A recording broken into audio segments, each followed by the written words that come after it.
साथ ही साथ श्री कल्की धाम निर्माण ट्रस्ट के अध्यक्ष भी उनके साथ हैं, जो है आचार्य प्रमोद कृष्णम जी। और लगातार मंत्रोच्चार के साथ पूजा अर्चना की जा रही है, जहां प्रधानमंत्री उत्तर प्रदेश के संभल जिले में श्री कल्की धाम मंदिर की आधारशिला रख रहे हैं, वहां शिलान्यास कर रहे हैं। और आपको बता दें कि श्री कल्की धाम निर्माण ट्रस्ट के जो अध्यक्ष हैं आचार्य प्रमोद कृष्णम जी, उनसे मुलाकात कर प्रधानमंत्री को इस मंदिर के शिलान्यास का आमंत्रण दिया गया था आचार्य जी के द्वारा, और अब जो है श्री कल्की धाम मंदिर का शिलान्यास हो रहा है।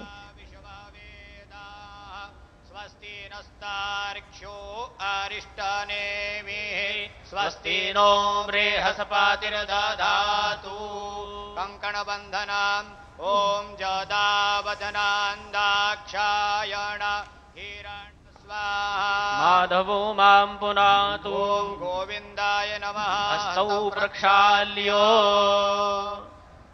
स्वस्ति तिलकाम हरि ओम मा स्वस्ति न इंद्रो वृद्धशरावाः स्वस्ति नः पूषा विश्ववेदाः स्वस्ति नस्तार्क्ष्यो अरिष्टनेमिः योगश्च करणं चैव सर्वं विष्णुर्वयं जगत् सूर्यः सोमो यमः कालो महाभूतानि पञ्च च एते शुभाशुभा प्रोक्ता कर्मणो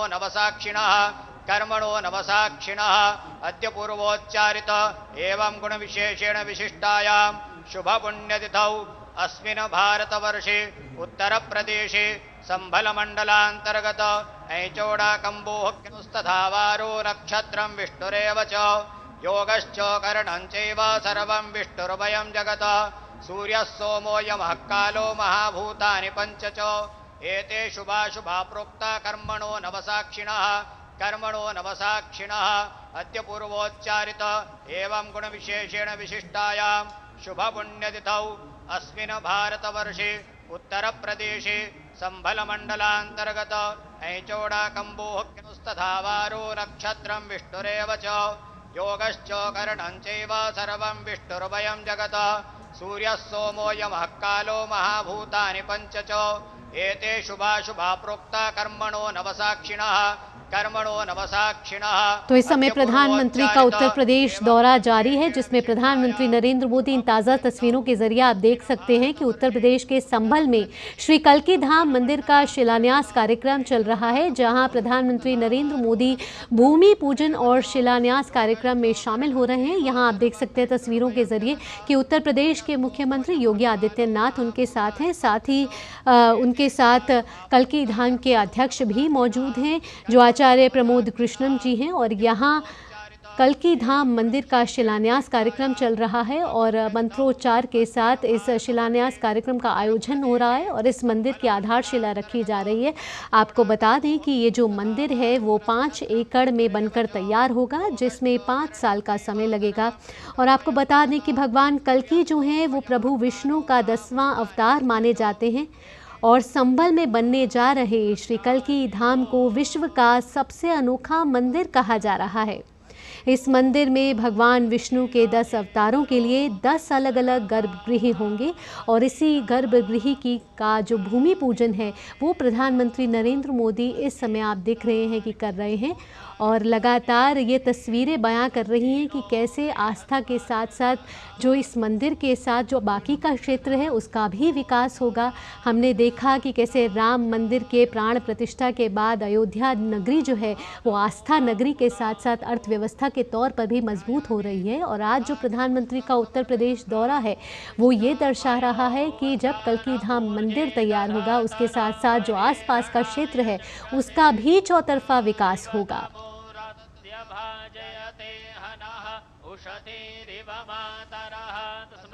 आपको बता दें कि इस कार्यक्रम में अनेक संत, धार्मिक नेता और अन्य गणमान्य लोग शामिल हैं और आचार्य प्रमोद कृष्णम जी जो हैं वो श्री कल्की धाम के अध्यक्ष हैं जो प्रधानमंत्री नरेंद्र मोदी के साथ इस समय मौजूद हैं।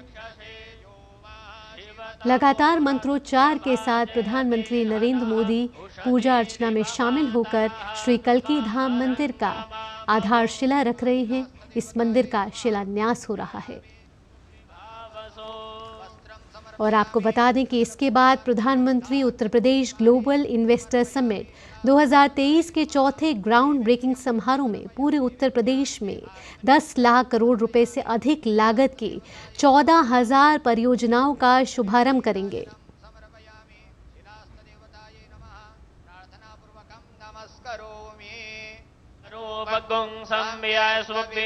कल्की धाम मंदिर संभल के एकारा कंभोह इलाके में बनने जा रहा है और इस मंदिर की आधारशिला आज रखी जा रही है। प्रधानमंत्री नरेंद्र मोदी उत्तर प्रदेश के संभल में मौजूद हैं, जहां श्री कल्की धाम भूमि पूजन किया जा रहा है।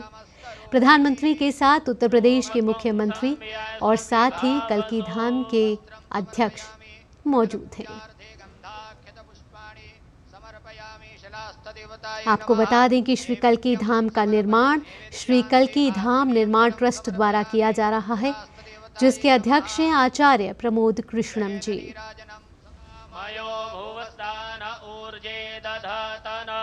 कल्की मंदिर विष्णु के 10वें और आखिरी अवतार कल्की को समर्पित है। सनातन धर्म में मान्यता है कि कलयुग के अंत में विष्णु भगवान कल्की रूप में प्रकट होंगे। इस लिहाज से ये मंदिर दुनिया भर में एक अनोखा मंदिर माना जाएगा। 5 एकड़ में बनकर तैयार होगा ये मंदिर और इस मंदिर में भगवान विष्णु के 10 अवतारों के लिए 10 अलग अलग गर्भगृह बनाए जाएंगे।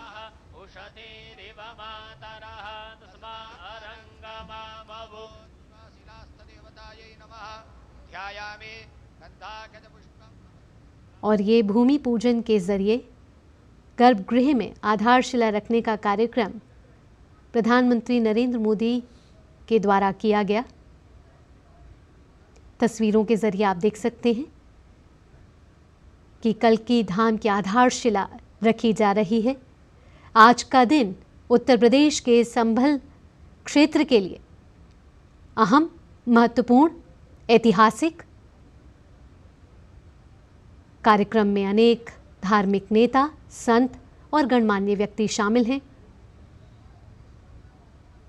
आपको बता दें कि ये मंदिर 5 वर्षों में तैयार हो जाएगा और कल्की धाम परिसर जो है वो 5 एकड़ में बनकर तैयार होगा।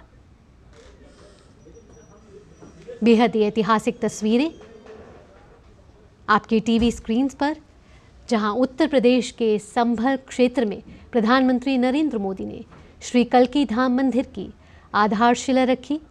भूमि पूजन में वे शामिल हुए और यहां उनके साथ उत्तर प्रदेश के मुख्यमंत्री योगी आदित्यनाथ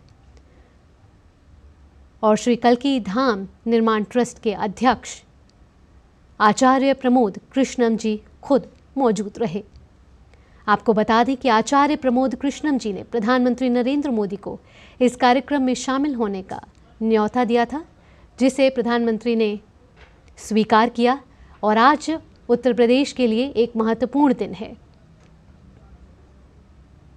इसके बाद प्रधानमंत्री एक और महत्वपूर्ण कार्यक्रम में शामिल होंगे, जहां प्रधानमंत्री यूपी ग्लोबल इन्वेस्टर समिट 2023 के चौथे ग्राउंड ब्रेकिंग समारोह में पूरे उत्तर प्रदेश के लिए 10 लाख करोड़ रुपए से अधिक लागत की 14,000 परियोजनाओं का शुभारंभ करेंगे। और ये परियोजनाएं विनिर्माण, नवीकरणीय ऊर्जा, आईटी, आईटीईएस, खाद्य प्रसंस्करण, आवास और रियल एस्टेट, आतिथ्य और मनोरंजन, शिक्षा जैसे क्षेत्रों से संबंधित हैं। आपको बता दें कि इस कार्यक्रम में उत्तर प्रदेश में 10 लाख करोड़ रुपए से अधिक की 14,000 परियोजनाओं की शुरुआत करेंगे। माननीय प्रधानमंत्री महोदय आनंद धाम वृंदावन के रितेश्वर जी महाराज के साथ संवाद करते हुए जमुना अखाड़ा के आचार्य महामंडलेश्वर श्री अवधेशानंद गिरि जी,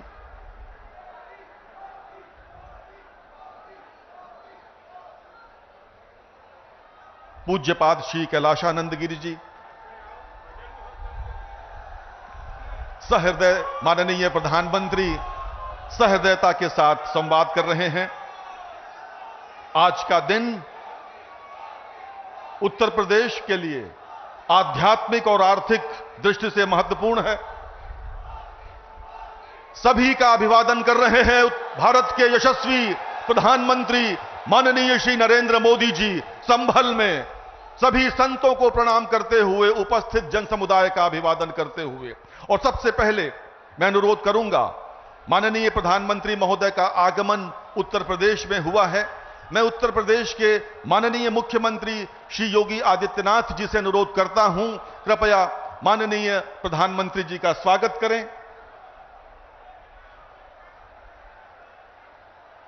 यदा यदा हि धर्मस्य ग्लानिर्भवति भारत अभ्युत्थानम अधर्मस्य तदात्मानं सृजाम्यहम् परित्राणाय साधूनां विनाशाय च दुष्कृतां धर्म संस्थापनार्थाय संभवामि युगे युगे।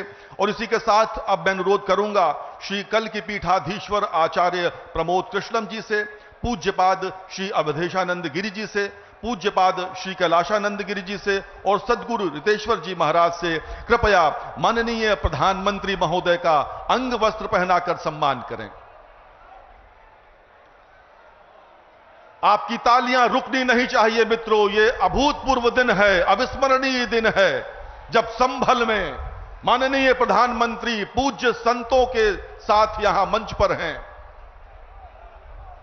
और उनका सम्मान हो रहा है। जिस देश में संत स्वयं सम्मान करें, वहां के शासक का क्या ही अद्भुत दृश्य है मित्रों। तालियां बहुत कमजोर हैं, संभल इतना कमजोर तो नहीं है।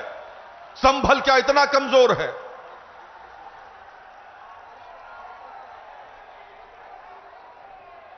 और स्मृति चिन्ह श्री कल की धाम की प्रतिकृति भेंट कर रहे हैं माननीय प्रधानमंत्री को श्री कल की पीठाधीश्वर और अन्य सभी संत, पूज्य संत अवधेशानंद गिरि जी, कैलाशानंद जी, रितेश्वर जी महाराज। ऐसा होगा आपके जनपद में बनने वाला श्री कल की धाम।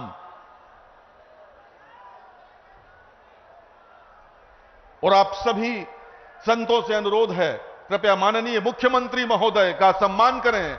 उत्तर प्रदेश के लोकप्रिय मुख्यमंत्री श्री योगी आदित्यनाथ जी का सम्मान कर रहे हैं।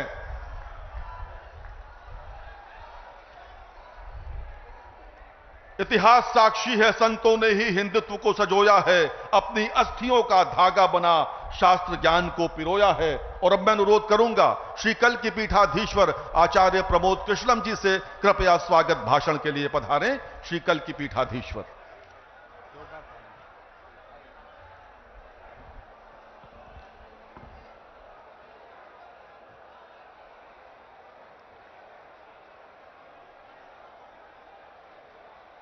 परम सम्मानित, परम आदरणीय, परम श्रद्धेय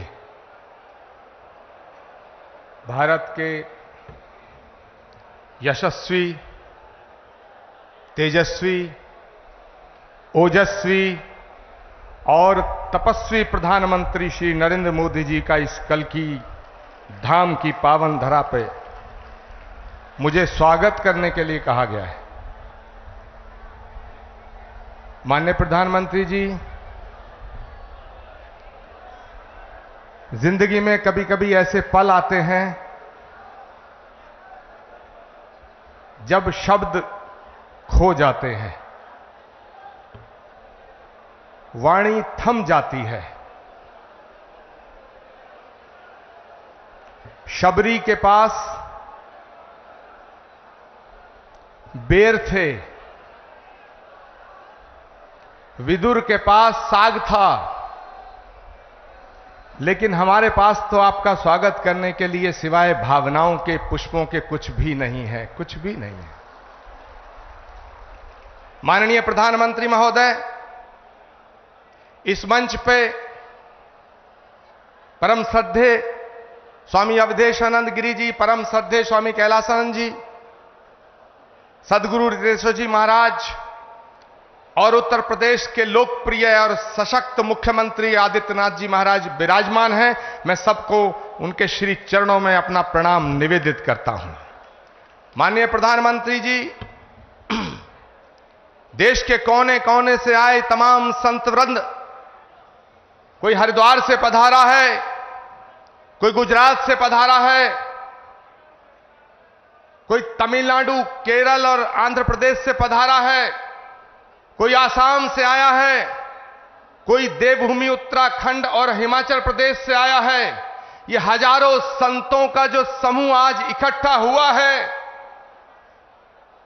ये सनातन धर्म के उस उद्घोष के सपने को साकार करने के लिए इकट्ठा हुआ है। वो सपना जो 18 वर्ष पूर्व एक संकल्प के रूप में हमने देखा था, वो सपना जो ऋषि मुनि महात्माओं ने, त्यागी तपस्वियों ने आदिकाल से लेकर आज तक देखा कि पुराणों का उद्घोष है कि जब जब धरती पे अधर्म बढ़ता है,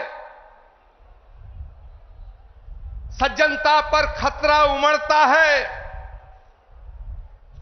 भगवान कृष्ण का गीता में उद्घोष है कि परित्राणाय साधूनाम विनाशाय च दुष्कृताम धर्म संस्थापनार्थाय संभवामि युगे युगे यदा यदा ही धर्मस्य ग्लानिर्भवति भारत अभ्युत्थानम अधर्मस्य तदात्मानं सृजामहम्। भगवान कृष्ण का जो गीता में उद्घोष है, श्रीमद् भागवत के 12वें स्कंद में उल्लेखित है कि जब धरती पर, धरा पर पाप बढ़ जाएगा, अधर्म बढ़ जाएगा, तो उस अधर्म का नाश करने के लिए, धर्म की पुनर्स्थापना करने के लिए भगवान हर युग में आया है और हर युग में आएगा। इसीलिए संस्कृत का श्लोक श्रीमद् भागवत में संभल ग्राम मुखस्य ब्राह्मणस्य महात्मना भवने विष्णु यशस्य कल की प्रादुर्भविष्यति। इसका मतलब है कि भगवान त्रेता में राम के रूप में अयोध्या में आए, द्वापर में कृष्ण के रूप में मथुरा में आए, और भगवान कलयुग में श्री कल की निष्कलंक के रूप में इसी धरा पर अवतरित होंगे। माननीय प्रधानमंत्री जी महोदय, भगवान जहां आता है वो धरा धाम बन जाती है। अयोध्या में जितना काम भगवान का आपके हाथ से हुआ, ये ऐसा संयोग है जो सनातन धर्म और इस राष्ट्र की, इस ध्वजा को पूरे विश्व में फैलाने का काम, फहराने का काम, भारत की संस्कृति जो वसुधैव कुटुंबकम और विश्व बंधुत्व का संदेश देती है, उसको पूरी दुनिया में पहुंचाने का काम अगर आज कोई कर रहा है, वो भारत के यशस्वी प्रधानमंत्री नरेंद्र मोदी कर रहे हैं। माननीय प्रधानमंत्री महोदय, ये एक और अद्भुत संयोग है कि भगवान राम के सारे काज आपके कर कमलों द्वारा हुए हैं, और आज का ये दिन, ये शुभ घड़ी, जिसे देखने के लिए कितनी ही आंखें जो बंद हो गईं, ये शुभ घड़ी जिसका सपना हमारी कितनी माताओं बहनों ने देखा, और माननीय प्रधानमंत्री जी, ये आज सपना साकार हो रहा है क्योंकि श्री कल की धाम की पावन धरती पे आपके चरण पड़े हैं। हम आपका स्वागत करते हैं, हम आपका वंदन करते हैं, हम आपका अभिनंदन करते हैं। मैं अपनी वाणी को विराम देने से पहले एक बात जरूर कहना चाहता हूं। ये कल की धाम, श्री कल की धाम जहां भगवान आएगा, आज श्री कल की धाम की आधारशिला माननीय प्रधानमंत्री जी के कर कमलों द्वारा स्थापित हो चुकी है। अब वो दिन दूर नहीं है जब भारत में राम राज्य की पुनर्स्थापना होने का समय आ चुका है। एक बात कहते हुए अपनी वाणी को विराम दूंगा। जब मैं प्रधानमंत्री जी को आमंत्रित करने गया था तो मुझे नहीं लग रहा था कि प्रधानमंत्री जी मेरे निमंत्रण को स्वीकार कर लेंगे। लेकिन आप सब संतों के आशीर्वाद से, तमाम लाखों करोड़ों भक्तों की प्रार्थनाओं से माननीय प्रधानमंत्री जी ने मेरे निमंत्रण को स्वीकार किया। माननीय प्रधानमंत्री जी महोदय, जब आपकी तरफ से एक ट्वीट आया तो सारे देश के लोग, सारी देश की मीडिया मुझसे लगातार 15 दिन ये पूछती रही कि क्या प्रधानमंत्री जी आएंगे। मेरे पास कोई उत्तर ना था, लेकिन एक उत्तर था। उन्होंने पूछा क्या उन्होंने कुछ लिख के दिया है। मेरे पास आपका लिखा हुआ कोई पत्र नहीं था। मैंने उस उत्तर में सिर्फ इतना कहा, जैसे शबरी को विश्वास था कि राम आएंगे,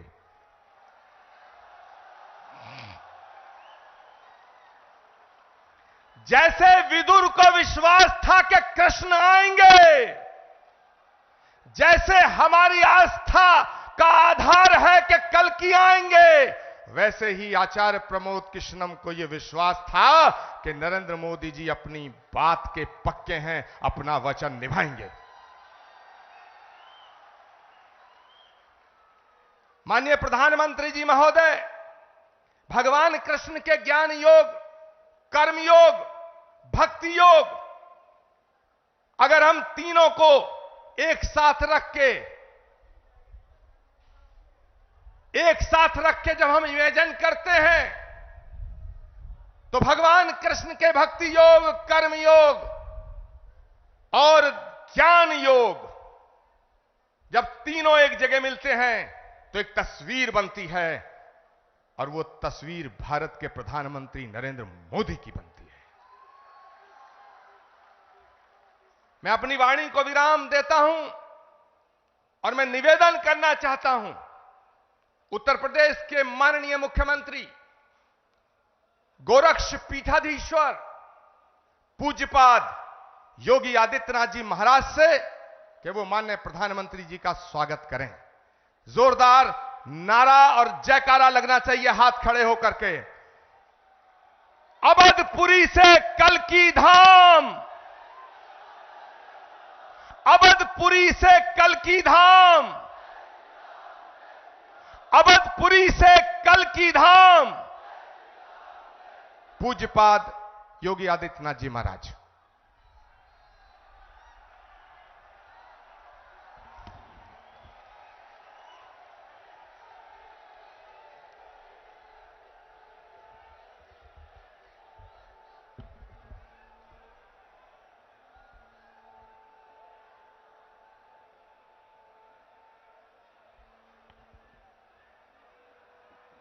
देश के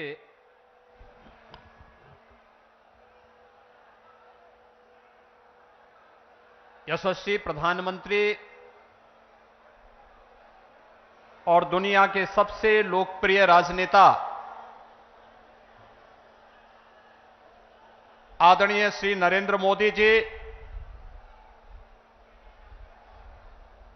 मंच पर उपस्थित जूना अखाड़ा के आचार्य महामंडलेश्वर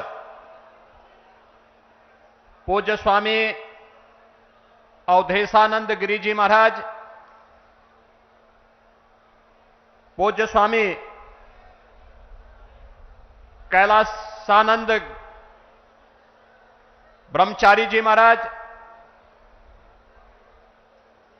पूज्य संतजन सदगुरु श्री रितेश्वर जी महाराज, इस संपूर्ण कार्यक्रम के आयोजक आचार्य श्री प्रमोद कृष्णम जी, देश के अलग अलग कोने से उपस्थित सभी पूज्य संतजन और आदरणीय प्रधानमंत्री जी के स्वागत के लिए, अभिनंदन के लिए संभल, अमरोहा, मुरादाबाद और आसपास के जनपदों से सभी उपस्थित बहनों और भाइयों, आज आदरणीय प्रधानमंत्री जी का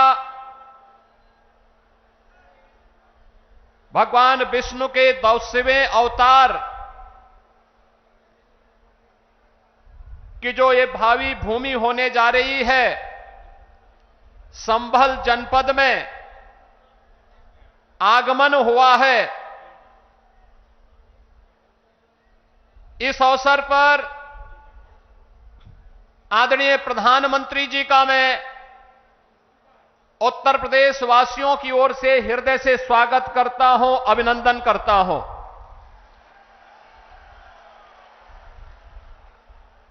अयोध्या में 5 सदी के इंतजार को समाप्त करने के उपरांत प्रभु श्री रामलला के भव्य मंदिर को बनाने और रामलला को विराजमान करवाने के उपरांत पहली बार संयुक्त अरब अमीरात के अबू धाबी में भगवान श्री नारायण के ही भव्य मंदिर के भव्य उद्घाटन कार्यक्रम के उपरांत आदरणीय प्रधानमंत्री जी का आगमन इस संभल जनपद में हुआ है।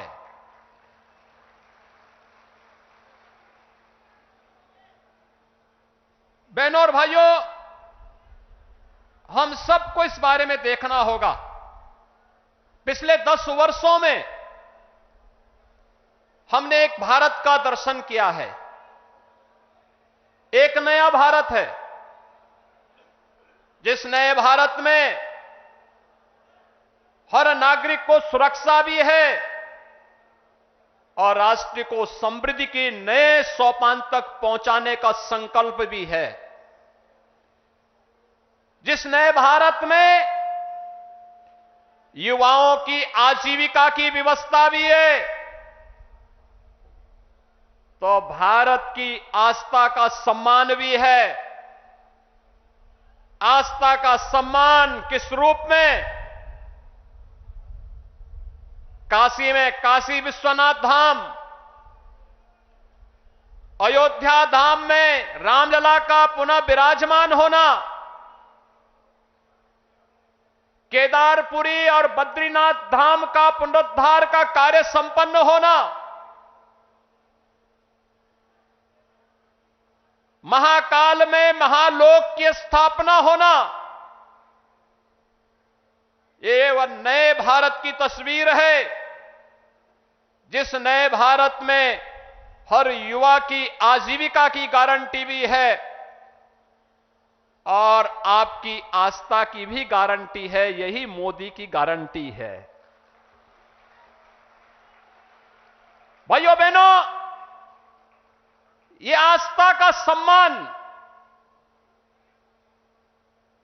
जिन लोगों ने आस्था के साथ लगातार खिलवाड़ किया,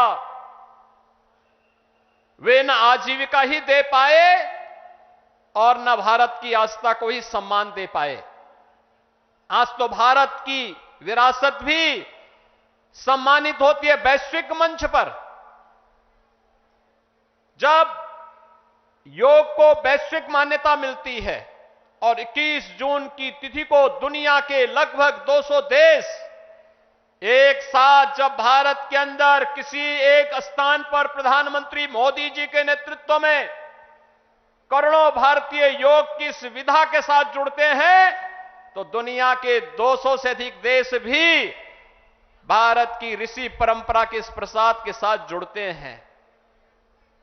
कुंभ का आयोजन यूनेस्को के द्वारा मानवता के मूर्त सांस्कृतिक धरोहर के रूप में से मान्यता देना हो, या फिर अबू धाबी में भी किसी हिंदू मंदिर का होना जो कभी कल्पना थी, आज वह साकार हो रही है। यही नहीं, भारत के अंदर जो पहले असंभव था, आज वो संभव हुआ है। जो पहले नामुमकिन था, आज मुमकिन हुआ है। और वह इसलिए हुआ है क्योंकि आपके पास एक यशस्वी नेतृत्व है जो भारत को समझता भी है, भारत को यशस्वी नेतृत्व भी देने की क्षमता रखता है और वह यशस्वी नेतृत्व वैश्विक मंच पर भी पूरी मजबूती के साथ भारत के गौरव और भारत के सम्मान को बढ़ाता है। और ये हम सब इस बात के लिए गौरवान्वित महसूस करते हैं जब प्रधानमंत्री मोदी जी का सम्मान दुनिया के मंच पर होता है। पूरी दुनिया उन्हें आशा भरी निगाहों से देख रही है।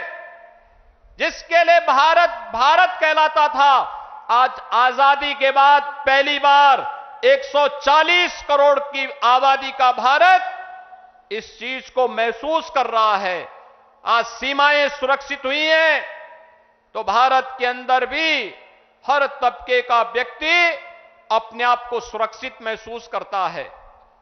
यह संबल क्षेत्र हम सब जानते हैं, यहां पर खेती किसानी के साथ ही इस पूरे क्षेत्र के विकास को लेकर के यहां की कारीगरी और हस्तशिल्प को भी प्रधानमंत्री मोदी जी ने आगे बढ़ाने का काम किया।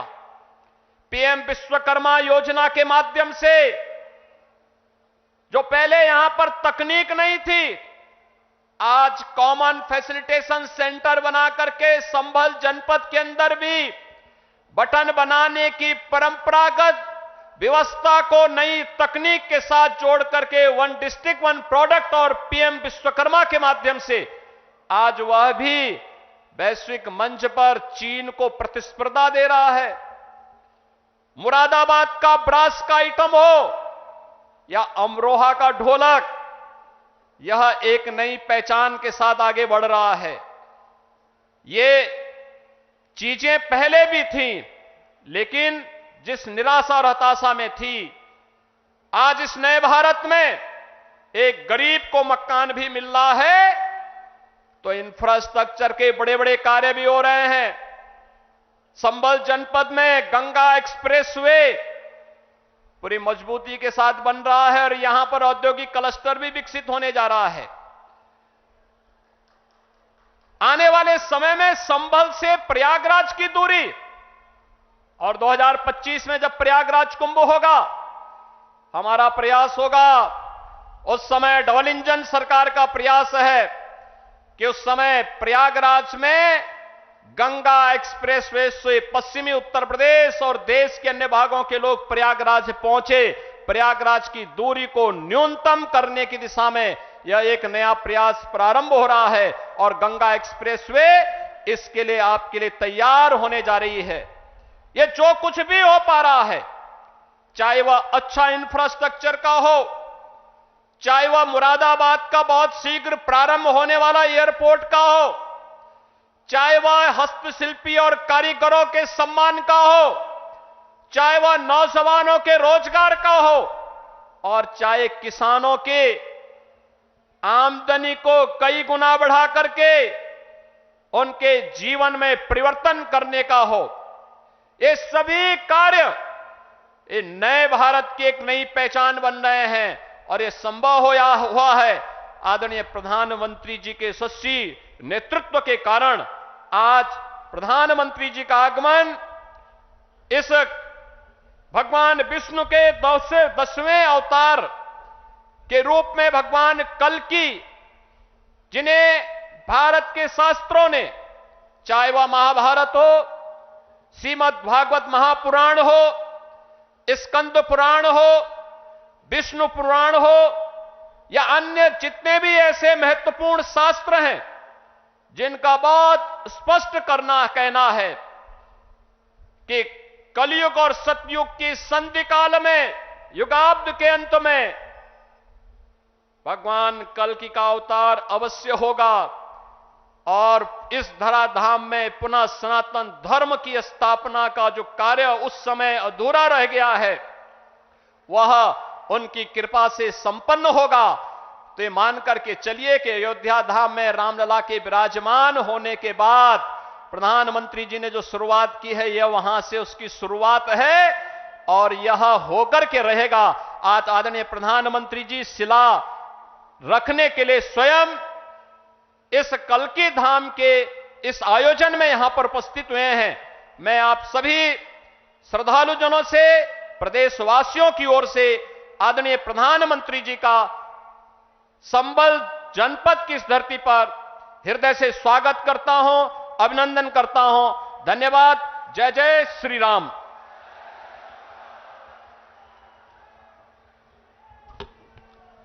अब वो समय आ गया है, वो घड़ी आ गई है, वो लम्हा आ गया है, वो पल आ गया है जब हम भारत के यशस्वी प्रधानमंत्री जी को सुनेंगे। और हम लाखों की संख्या में यहाँ इकट्ठे हैं, लेकिन पूरी दुनिया के करोड़ों लोग जो सनातन के प्रेमी हैं, जो भारत के प्रेमी हैं, वो सब सुनना चाहते हैं कि भारत के प्रधानमंत्री जी श्री कल्की धाम की पावन धरती से आज क्या बोलेंगे। मैं आप सबसे हाथ जोड़ के निवेदन करना चाहता हूं, सभी संत वृंदों से, तमाम जनता से, सभी भक्तों से, सारे लोगों से, कि एक बार खड़े होकर के भारत के यशस्वी प्रधानमंत्री जी का स्वागत करें। सभी अपने अपने स्थान पर खड़े होंगे और मैं आमंत्रित कर रहा हूं सनातन धर्म के ध्वजवाहक, विश्व बंधुत्व का एक ऐसा हस्ताक्षर जो इस भारत के नहीं विश्व के मानसिक पटल पर युग युगांत तक अंकित रहेगा। भारत के यशस्वी प्रधानमंत्री आदरणीय नरेंद्र मोदी जी, जोरदार तालियों से स्वागत। तालियां बजती रहें, जोरदार तालियों से स्वागत, अभिनंदन, वंदन, नमन।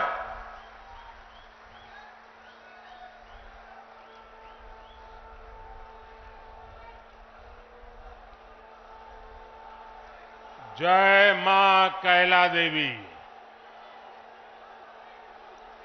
जय मां कैला देवी। जय मां कैला देवी। जय बूढ़े बाबा की। जय बूढ़े बाबा की। भारत माता की। भारत माता की। सभी संतों से प्रार्थना है कि अपना स्थान लीजिए।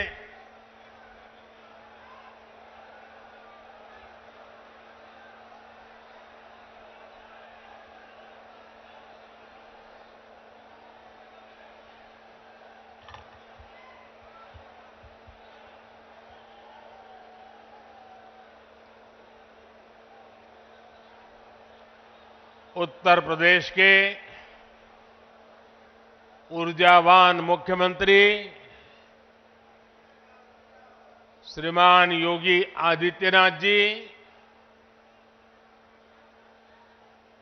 पूज्य श्री अवधेशानंद गिरी जी, कल्की धाम के प्रमुख आचार्य प्रमोद कृष्णम जी, पूज्य स्वामी कैलाशानंद ब्रह्मचारी जी, पूज्य सद्गुरु श्री जितेश्वर जी, विशाल संख्या में पधारे हुए भारत के भिन्न भिन्न कोने से आए हुए पूज्य संतगण और मेरे प्यारे श्रद्धावान भाइयों और बहनों, आज यूपी की धरती से प्रभु राम और प्रभु कृष्ण की भूमि से भक्ति, भाव और आध्यात्म की एक और धारा प्रवाहित होने को लालायित है। आज पूज्य संतों की साधना और जनमानस की भावना से एक और पवित्र धाम की नींव रखी जा रही है।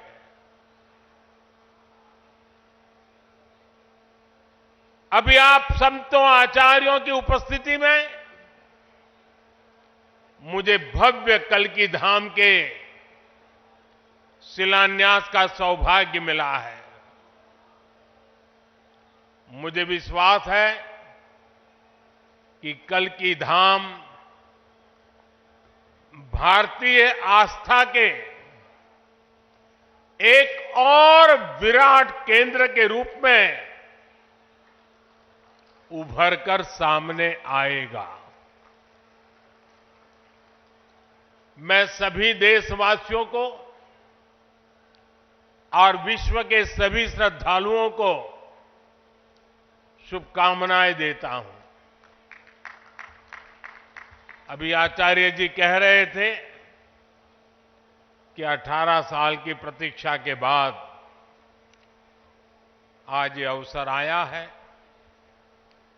वैसे भी आचार्य जी कई ऐसे अच्छे काम हैं जो कुछ लोग मेरे लिए ही छोड़ करके चले गए हैं।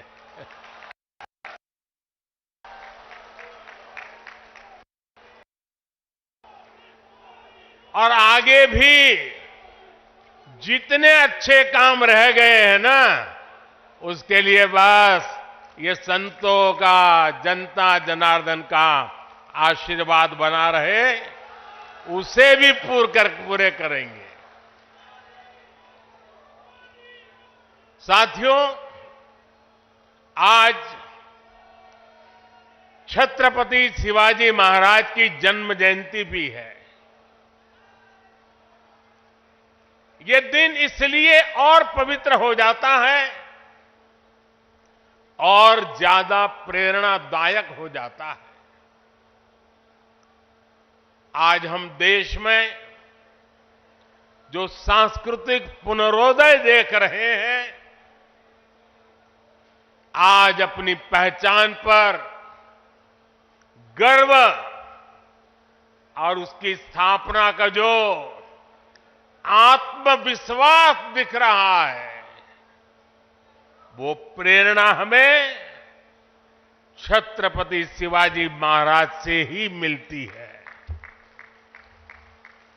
मैं इस अवसर पर छत्रपति शिवाजी महाराज के चरणों में श्रद्धापूर्वक नमन करता हूं, उन्हें श्रद्धांजलि अर्पित करता हूं। साथियों, पिछले दिनों जब प्रमोद कृष्णम जी मुझे निमंत्रण देने के लिए आए थे, जो बातें उन्होंने बताई, उसके आधार पर मैं कह रहा हूं कि आज जितना आनंद उनको हो रहा है, उससे अनेक गुना आनंद उनकी पूज्य माता जी की आत्मा जहां भी होगी, उनको होता होगा।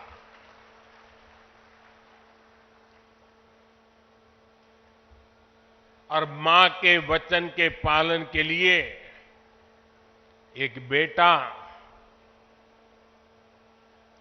कैसे जीवन खपा सकता है, ये प्रमोद जी ने दिखा दिया।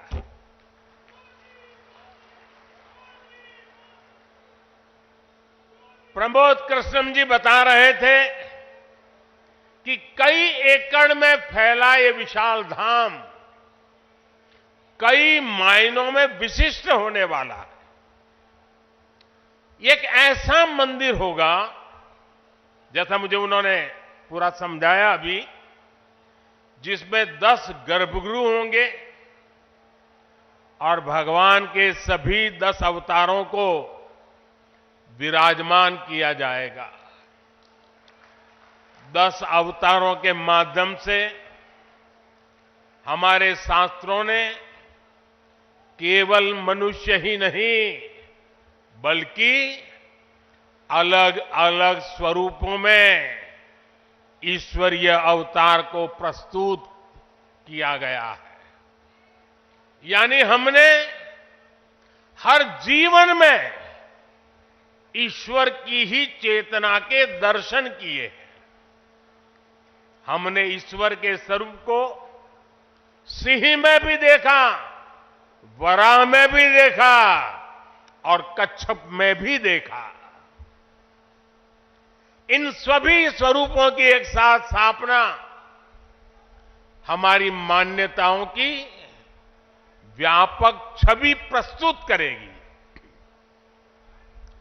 ये ईश्वर की कृपा है कि उन्होंने इस पवित्र यज्ञ में मुझे माध्यम बनाया है, इस शिलान्यास का अवसर दिया है। और अभी जब वो स्वागत प्रवचन कर रहे थे तब उन्होंने कहा कि हर किसी के पास कुछ न कुछ देने को होता है, मेरे पास कुछ नहीं है, मैं सिर्फ भावना व्यक्त कर सकता हूं। प्रमोद जी, अच्छा हुआ कुछ दिया नहीं, वरना जमाना ऐसा बदल गया है कि अगर आज के युग में सुदामा श्री कृष्ण को एक पोटली में चावल देते, वीडियो निकल आती, सुप्रीम कोर्ट में पीआई हो जाती और जजमेंट आता कि भगवान कृष्ण को भ्रष्टाचार में कुछ दिया गया और भगवान कृष्ण भ्रष्टाचार कर रहे थे।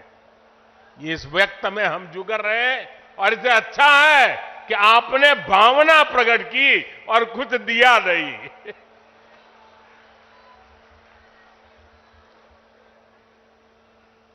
मैं इस शुभ कार्य में अपना मार्गदर्शन देने के लिए पधारे सभी संतों को भी नमन करता हूं। मैं आचार्य प्रमोद कृष्णम जी को भी बधाई देता हूं। साथियों, आज संबल में हम जिस अवसर के साक्षी बन रहे हैं, ये भारत के सांस्कृतिक नवजागरण का एक और अद्भुत क्षण है। अभी पिछले महीने ही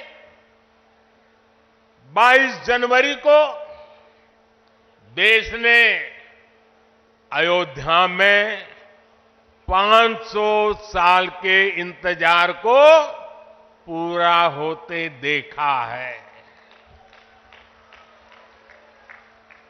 राम लला के विराजमान होने का वो अलौकिक अनुभव, वो दिव्य अनुभूति अब भी हमें भावुक कर जाती है। इसी बीच हम देश से सैकड़ों किलोमीटर दूर अरब की धरती पर अबू धाबी में पहले विराट मंदिर के लोकार्पण के साक्षी भी बने हैं। पहले जो कल्पना से भी परे था, अब वो हकीकत बन चुका है। और अब हम यहां संभल में भव्य कल्की धाम के शिलान्यास के गवाह बन रहे हैं। भाई और बहनों, एक के बाद एक ऐसे आध्यात्मिक अनुभव, सांस्कृतिक गौरव के ये पल हमारी पीढ़ी के जीवन काल में इसका आना, इससे बड़ा सौभाग्य क्या हो सकता है। इसी कालखंड में हमने विश्वनाथ धाम के वैभव को काशी की धरती पर देखा है, निखरता हुआ देखा है। इसी कालखंड में हम काशी का कायाकल्प होते देख रहे हैं। इसी दौर में महाकाल के महालोक की महिमा हमने देखी है। हमने सोमनाथ का विकास देखा है, केदार घाटी का पुनर्निर्माण देखा है। हम विकास भी, विरासत भी इस मंत्र को आत्मसात करते हुए चल रहे हैं। आज एक और हमारे तीर्थों का विकास हो रहा है, तो दूसरी ओर शहरों में हाई टेक इंफ्रास्ट्रक्चर भी तैयार हो रहा है।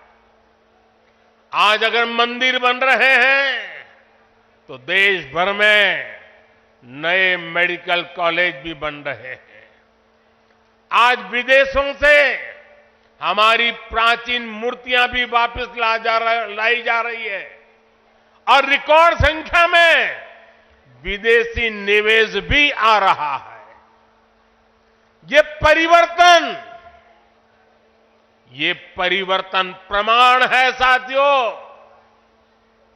और प्रमाण इस बात का है समय का चक्र घूम चुका है। एक नया दौर आज हमारे दरवाजे पर दस्तक दे रहा है। ये समय है हम उस आगमन का दिल खोलकर स्वागत करें।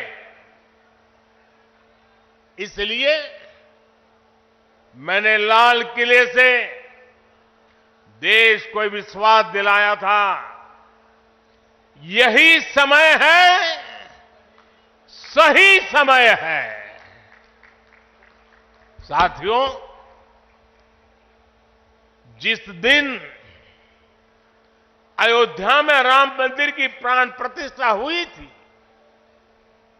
तब मैंने एक और बात कही थी। 22 जनवरी से अब नए काल चक्र की शुरुआत हो चुकी है।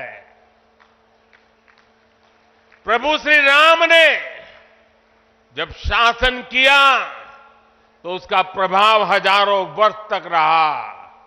उसी तरह राम लला के विराजमान होने से अगले 1000 वर्षों तक भारत के लिए एक नई यात्रा का शुभारंभ हो रहा है। अमृत काल में राष्ट्र निर्माण के लिए पूरी सहस्त्र शताब्दी का यह संकल्प केवल एक अभिलाषा भर नहीं है, ये एक ऐसा संकल्प है जिसे हमारी संस्कृति ने हर कालखंड में जीकर दिखाया है।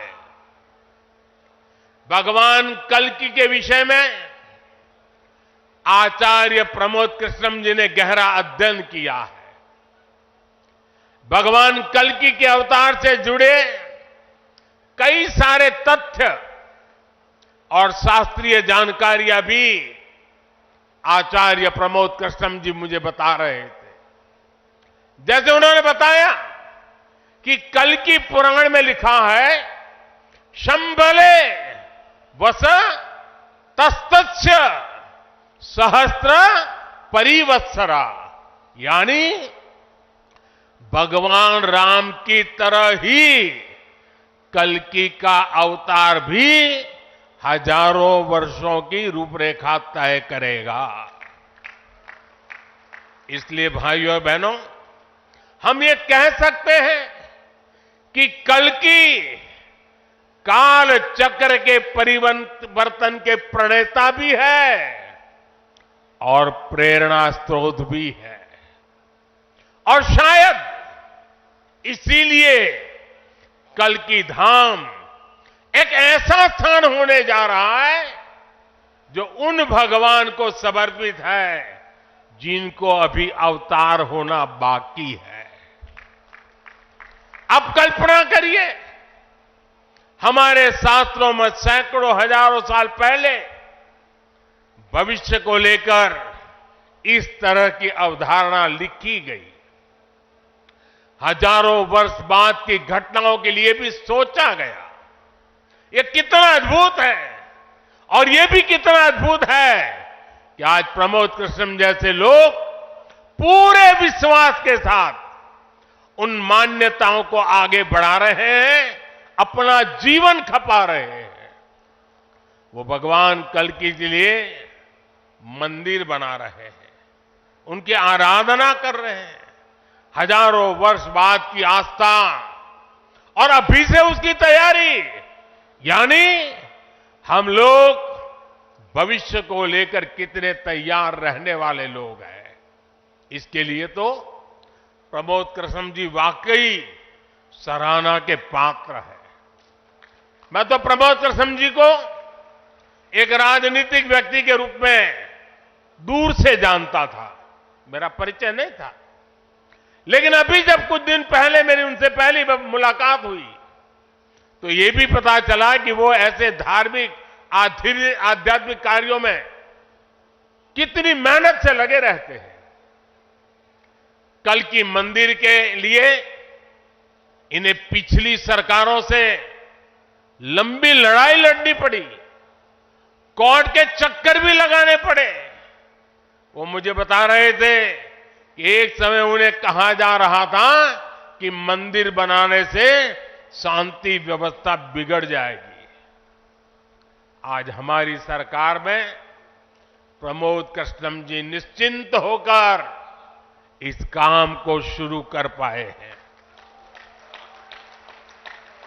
मुझे भरोसा है कि मंदिर इस बात का प्रमाण होगी कि हम बेहतर भविष्य को लेकर कितने सकारात्मक रहने वाले लोग हैं। साथियों, भारत पराभव से भी विजय को खींच करके लाने वाला राष्ट्र है। हम पर सैकड़ों वर्षों तक इतने आक्रमण हुए, कोई और देश होता, कोई और समाज होता तो लगातार इतने आक्रमणों की चोट से पूरी तरह नष्ट हो गया होता। फिर भी हम न केवल डटे रहे बल्कि और भी ज्यादा मजबूत होकर सामने आए। आज सदियों के वो बलिदान फलीभूत हो रहे हैं। जैसे कोई बीज वर्षों के अकाल में पड़ा रहा हो, लेकिन जब वर्षा काल आता है तो वो बीज अंकुरित हो उठता है। वैसे ही आज भारत के अमृत काल में भारत के गौरव, भारत के उत्कर्ष और भारत के सामर्थ्य का बीज अंकुरित हो रहा है। एक के बाद एक हर क्षेत्र में कितना कुछ नया हो रहा है। जैसे देश के संत और आचार्य नए मंदिर बनवा रहे हैं, वैसे ही मुझे ईश्वर ने राष्ट्र रूपी मंदिर के नवनिर्माण का दायित्व सौंपा है। मैं दिन रात राष्ट्र रूपी मंदिर को भव्यता देने में लगा हूं, उसके गौरव का विस्तार कर रहा हूं। इस निष्ठा के परिणाम भी हमें उसी तेजी से मिल रहे हैं। आज पहली बार भारत उस मुकाम पर है जहां हम अनुसरण नहीं कर रहे हैं, उदाहरण पेश कर रहे हैं। आज पहली बार भारत को टेक्नोलॉजी और डिजिटल टेक्नोलॉजी के क्षेत्र में संभावनाओं के केंद्र के रूप में देखा जा रहा है। हमारी पहचान इनोवेशन हब के तौर पर हो रही है। हम पहली बार दुनिया की 5वीं सबसे बड़ी अर्थव्यवस्था जैसे बड़े मुकाम पर पहुंचे हैं। हम चंद्रमा के दक्षिण ध्रुव तक पहुंचने वाले पहले देश बने हैं।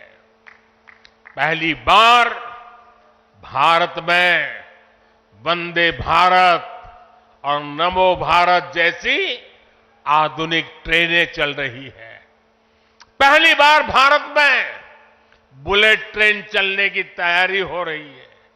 पहली बार हाईटेक हाईवे एक्सप्रेसवेज का इतना बड़ा नेटवर्क और उसकी ताकत देश के पास है। पहली बार भारत का नागरिक, चाहे वो दुनिया के किसी भी देश में हो, अपने आप को इतना गौरवान्वित महसूस करता है। देश में सकारात्मक सोच और आत्मविश्वास का ये जो ज्वार हम देख रहे हैं, एक अद्भुत अनुभूति है। इसलिए आज हमारी शक्ति भी अनंत है और हमारे लिए संभावनाएं भी अपार है। साथियों, राष्ट्र को सफल होने के लिए ऊर्जा सामूहिकता से मिलती है। हमारे वेद कहते हैं, सहस्त्र शीर्षा पुरुष, सहस्त्र शीर्षा पुरुष, सहस्त्राक्ष सहस्त्रपाद, अर्थात निर्माण के लिए हजारों, लाखों, करोड़ों हाथ है। गतिमान होने के लिए हजारों, लाखों, करोड़ों पैर है। आज हमें भारत में उसी विराट चेतना के दर्शन हो रहे हैं। सबका साथ, सबका विकास, सबका विश्वास और सबका प्रयास, इस भावना से हर देशवासी एक भाव से, एक संकल्प से राष्ट्र के लिए काम कर रहा है। आप पिछले 10 वर्षों में कार्यों के विस्तार को देखिए। 4 करोड़ से ज्यादा लोगों को प्रधानमंत्री आवास योजना के तहत पक्के घर, 11 करोड़ परिवारों को शौचालय यानी इज्जत घर, 2.5 करोड़ परिवारों को घर में बिजली, 10 करोड़ से अधिक परिवारों को पानी के लिए कनेक्शन, 80 करोड़ लोगों को मुफ्त राशन, 10 करोड़ महिलाओं को कम कीमत पर गैस सिलेंडर, 50 करोड़ लोगों को स्वस्थ जीवन के लिए आयुष्मान कार्ड, करीब 10 करोड़ किसानों को किसान सम्मान निधि। कोरोना काल में हर देशवासी को मुफ्त वैक्सीन, स्वच्छ भारत जैसा बड़ा अभियान, आज पूरी दुनिया में भारत के इन कामों की चर्चा हो रही है। इस स्केल पर काम इसलिए हो सके क्योंकि सरकार के इन प्रयासों से देशवासियों का सामर्थ्य जुड़ गया। आज लोग सरकार की योजनाओं का लाभ दिलाने के लिए गरीबों की मदद कर रहे हैं। लोग 100% सैचुरेशन के अभियान में हिस्सा बन रहे हैं। गरीब की सेवा का ये भाव समाज को नर में नारायण की प्रेरणा देने वाले हमारे आध्यात्मिक मूल्यों से मिली है। इसलिए देश ने विकसित भारत का निर्माण और अपनी विरासत पर गर्व के 5 प्राणों का आह्वान किया है। साथियों, भारत जब भी बड़े संकल्प लेता है, उसके मार्गदर्शन के लिए ईश्वरीय चेतना किसी न किसी रूप में हमारे बीच जरूर आती है। इसलिए गीता में भगवान श्री कृष्ण ने कहा, संभवामि युगे युगे, इतना बड़ा आश्वासन दे दिया है। लेकिन इस वचन के साथ ही तो हमें ये आदेश भी देते हैं कि कर्मण्येवाधिकारस्ते मा फलेषु कदाचन, अर्थात हमें फल की चिंता के बिना कर्तव्य भाव से कर्म करना है। भगवान का ये वचन, उनका ये निर्देश आज 140 करोड़ देशवासियों के लिए जीवन मंत्र की तरह है। अगले 25 वर्षों के इस कर्तव्य काल में हमें परिश्रम की पराकाष्ठा करनी है। हमें निस्वार्थ भाव से देश सेवा को सामने रखकर काम करना है। हमारे हर प्रयास में, हमारे हर काम से राष्ट्र को क्या लाभ होगा, ये प्रश्न हमारे मन में सबसे पहले आना चाहिए। यही प्रश्न राष्ट्र की सामूहिक चुनौतियों के समाधान पेश करेगा। मुझे विश्वास है कि भगवान कल्कि के आशीर्वाद से संकल्पों की हमारी ये यात्रा समय से पहले सिद्धि तक पहुंचेगी। हम सशक्त और समर्थ भारत के सपने को 100% पूरा होता देखेंगे। इसी की कामना के साथ आप सभी का मैं बहुत बहुत धन्यवाद करता हूं और इस भव्य आयोजन के लिए और इतनी बड़ी तादाद में संतों के आशीर्वाद प्राप्त करने के लिए मैं हृदय से प्रणाम करते हुए अपनी वाणी को विराम देता हूं। मेरे साथ बोले भारत माता की, भारत माता की, भारत माता की। बहुत बहुत धन्यवाद।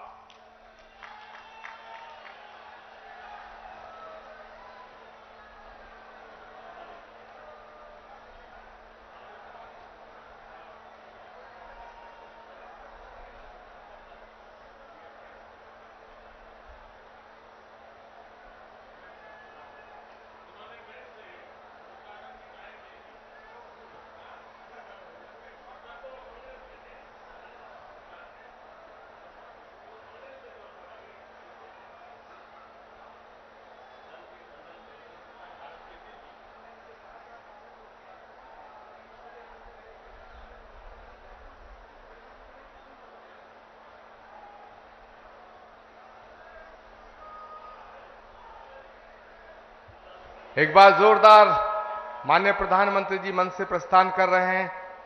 आप जोरदार तालियों से जिस तरह उनके आने का स्वागत हुआ था, उस तरह उनके भारत माता की।